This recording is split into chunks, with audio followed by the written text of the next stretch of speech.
S-400 air defence system का उद्भव रूस द्वारा किया गया है। शीत युद्ध के दौरान रूस और अमेरिका में हथियार बनाने की होड़ मची हुई थी।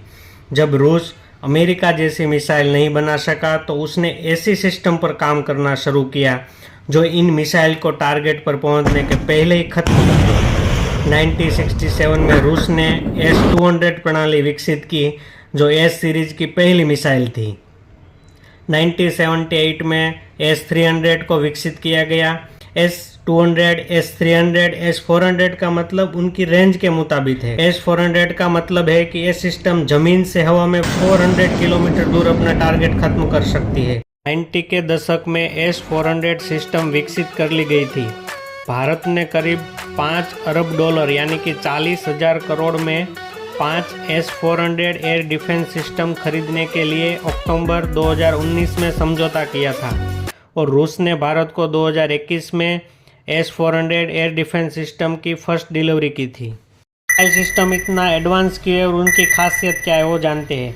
इसका रडार 600 किलोमीटर तक की रेंज में मिसाइल, एयरक्राफ्ट या किसी ड्रोन से हुए किसी भी तरह के हमले में निपटने के लिए सक्षम है। यह सिस्टम एक साथ करीब 300 टारगेट ट्रैक कर सकती है, एक साथ 72 मिसाइल छोड़ सकती है। इस एयर डिफेंस सिस्टम को कहीं पर भी मूव करना बहुत आसान है क्योंकि इसे 8x8 के ट्रक पर माउंट किया जा सकता है।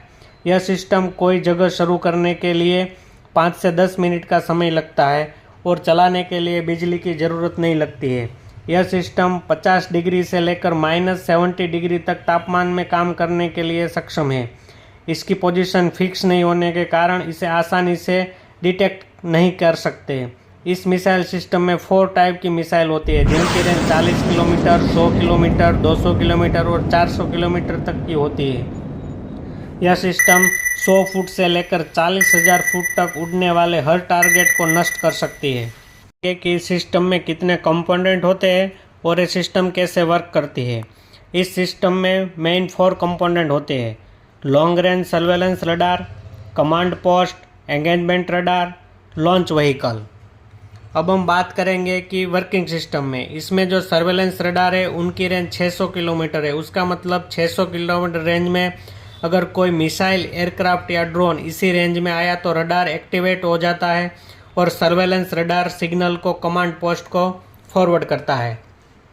कमांड पोस्ट इस सिस्टम का ब्रेन माना जाता है। कमांड पोस्ट सिग्नल एनालाइज करके डिसाइड करता है कि जो टारगेट मिसाइल है उनकी साइज़ क्या है, अगर मल्टीपल टारगेट है तो पहले किस टारगेट को ख़त्म करना है और सबसे इम्पोर्टेंट टारगेट से हिसाबित एयर डिफेंस सिस्टम में से कौन सी मिसाइल फायर करनी है।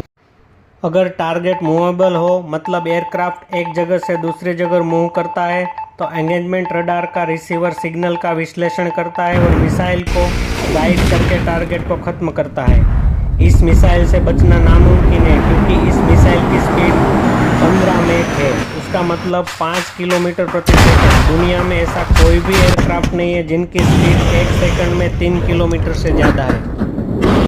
इसमें जो आप एक ट्रक देख रहे हो उसको हम एक लॉन्चर कहते हैं। एक लॉन्चर में 4 मिसाइल होती है। ऐसे 4 लॉन्चर कंबाइन होने के बाद एक बैटरी बनती है। ऐसे 2 बैटरी मिलने के बाद एक रेजिमेंट कहते हैं। उसका मतलब एक रेजिमेंट में 2 बैटरी, 8 लॉन्चर और 32 मिसाइल और 5 रेजिमेंट मीन्स 32 × 5 160 मिसाइल।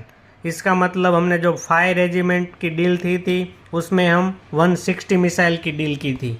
इस बीच आपको एक जानकारी देता हूँ, S-400 मिसाइल खरीदने के लिए MTCR missile technology control regiment का सदस्य होना जरूरी है।